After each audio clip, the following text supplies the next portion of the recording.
Breaking news చూస్తున్నాం. Telangana assembly సమావేశాలు వేడిగా కొనసాగుతున్నాయి. కాసేపట్లో అసెంబ్లీలో కాళేశ్వరం నివేదికపై చర్చ జరగనుంది. నివేదిక ఆధారంగా ప్రభుత్వం ఏ విచారణకు ఆదేశిస్తుందనే దానిపై ఉత్కంఠ నెలకొంది. కాళేశ్వరంపై సీఎం రేవంత్, మంత్రులు ఉత్తమ్ కుమార్ రెడ్డి, కోమటిరెడ్డి సభలో మాట్లాడనున్నారు.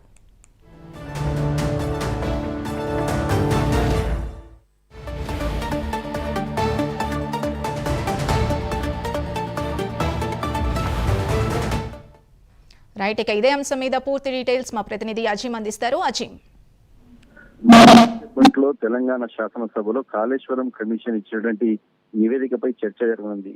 కొద్దిసేపటి క్రితమే సీఎం రేవంత్ రెడ్డి కేరళ నుంచి హైదరాబాద్ కి చేరుకున్నారు. నేరుగా ఇటు శాసనసభకు వస్తారు. సీఎం రేవంత్ రెడ్డి వచ్చిన వెంటనే ఏదైతే శాసనసభ సమావేశం ప్రారంభమవుతుంది. ఈ సమావేశంలో ప్రధానంగా షార్ట్ డిస్కషన్ కేవలం కాళేశ్వరం కమిషన్ ఇచ్చేటువంటి నివేదికపై మాత్రమే ఉంటుంది. ఇప్పటికే ఉదయాన్నే దీనికి సంబంధించిన నివేదికకి సంబంధించినటువంటి రిపోర్ట్ ని టేబుల్ చేయడం కూడా జరిగింది. అలాగే ఫ్లోర్ లీడర్స్ ఎవరైతే ఉన్నారు, బీఆర్ఎస్ ఫ్లోర్ లీడర్ గా ఏదైతే మాజీ సీఎం కేసీఆర్ ఉంటారు, కేసీఆర్ లేకపోవడంతో ఏదైతే హార్డ్ కాపీ ఏదైతే బీఆర్ఎస్ కి ఇవ్వలేదు, కానీ మిగతా సభ్యులందరూ కూడా పెన్ డ్రైవ్ రూపంలో ఇప్పటికే కాళేశ్వరం కమిషన్ ఇచ్చిన నివేదిక మొత్తం కూడా ప్రభుత్వం ఇచ్చేసింది. అలాగే మిగతా పార్టీలకు సంబంధించిన ఫ్లోర్ లీడర్ కూడా హార్డ్ కాపీతో పాటు సభ్యులకు పెన్ డ్రైవ్ రూపంలో కూడా ఇవ్వడం కూడా జరిగింది. సో ప్రధానంగా కాళేశ్వరం కమిషన్ ఇచ్చినటువంటి రిపోర్ట్ పై, అంటే కాళేశ్వరం నిర్మాణ సమయంలో జరిగినటువంటి లోటుపాట్లు, అవినీతి, ఆ నిర్మాణానికి సంబంధించినటువంటి వ్యాయామం పెంచినటువంటి అంశాలు, ఇలాంటి అనేక అంశాలపై ఇప్పటికే ఏదైతే ఎన్డీఎస్ఏ రిపోర్ట్, కాగ్ రిపోర్టు, అలాగే కాళేశ్వరం రిపోర్ట్ లో కూడా ఏదైతే బీఆర్ఎస్ హయాంలో కేసీఆర్, హరీష్ రావు, అప్పుడు ఉన్నటువంటి మంత్రిగా ఉన్నటువంటి హరీష్ రావు, ఈటెల రాజేందర్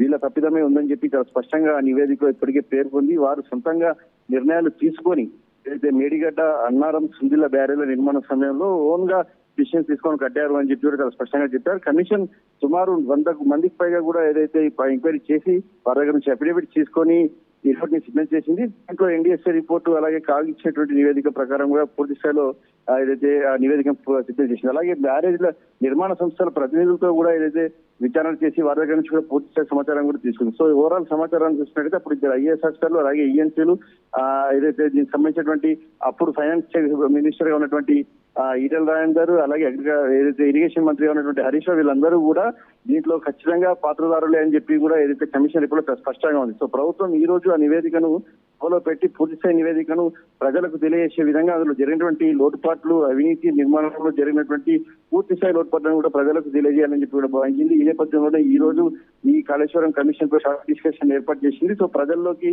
బీఆర్ఎస్ హయాంలో జరిగినటువంటి కాళేశ్వరం ప్రాజెక్ట్ నిర్మాణంపై పూర్తి స్థాయిలో కూడా ప్రజలకు తీసుకురావడం భావించారు. మరోవైపు బీఆర్ఎస్ కూడా ఏదైతే దీనికి సంబంధించి ప్రిపేర్ అయినప్పటికీ ఇప్పటికే కాళేశ్వరం రిపోర్ట్ పై స్టే ఇవ్వాలని చెప్పి కోరింది. అలాగే నిన్న కూడా ఏదైతే ఒక పిటిషన్ కూడా వేయడం కూడా జరిగింది. హరీష్ రావు ఏదైతే సభలో ప్రవేశపెట్టకూడదు, అలాగే పెట్టినప్పుడు కూడా ఎలాంటి చర్యలు తీసుకోకుండా స్టే ఇవ్వాలని చెప్పి కూడా కోరడం కూడా జరిగింది. సో ఒకవైపు బీఆర్ఎస్ అటు కాళేశ్వరం కమిషన్ పై మాత్రం ఎప్పటికప్పుడు దానికి సంబంధించి రిపోర్ట్ బయటికి రాకుండా చూసే ప్రయత్నం కూడా చేస్తుంది. కానీ ప్రభుత్వం ఈ రోజు ఆదివారం కావడంతో, నిన్న పిటిషన్ వేయడంతో ఈ రోజు ఖచ్చితంగా కాళేశ్వరం పై షార్ట్ డిస్కషన్ చేసినా సరే ప్రజల్లోకి వారు చేసినటువంటి పూర్తిస్థాయి అవినీతిని, తప్పిదాలను తీసుకెళ్లాలని అయితే నిర్ణయించుకుంది. ఈ మేరకు మరి కాసేపట్లోనే శాసనసభలో ఏదైతే ఉత్తమ్ కుమార్ రెడ్డి, అలాగే మంత్రి కోమటిరెడ్డి వెంకటరెడ్డి, సీఎం రేవంత్ రెడ్డి ముగ్గురు కూడా కాళేశ్వరం కమిషన్ నివేదికపై మాట్లాడేటువంటి అవకాశం కనిపిస్తుంది. ఇక మరి బీఆర్ఎస్ ఎలా డిఫెండ్ చేస్తుంది అనేది మాత్రం చూడాల్సి ఉంటుంది.